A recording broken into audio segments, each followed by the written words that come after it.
இந்த ஜல்லிக்கட்டு போட்டி நடைபெறுவதற்கு எழுச்சியோடு நடைபெறுவதற்கு அதற்கு 5 லட்சம் ரூபாய் அதிமுக அரசு வந்தவுடன் வழங்கும். எங்கெல்லாம் ஜல்லிக்கட்டு போட்டி நடக்கின்றதோ, அனுமதி கிடைத்து நடைபெறுகின்றதோ அந்த இடத்திற்கு 5 லட்சம் ரூபாய் நிதியுதவி வழங்கப்படும். அதேபோல இப்போ ஆன்லைன் முறையை கடைபிடிக்கிறாங்க இந்த அரசாங்கம். அதிமுக அரசு வந்த பிறகு இந்த ஆன்லைன் முறையை ரத்து செய்து ஏற்கனவே இருந்த பழைய முறையை நடைமுறைப்படுத்தும்.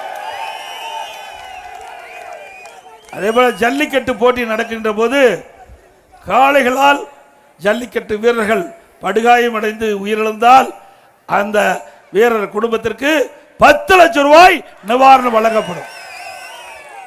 அதோட ஜல்லிக்கட்டு விளையாட்டு வீரர்கள் பங்கு பெறுகின்றவர்களுக்கு பதிவு செய்யப்பட்டவர்களுக்கு நாம் காப்பீட்டு திட்டம் கொண்டு வந்து அந்த பிரீமிய தொகையை அரசாங்கமே செலுத்தும்.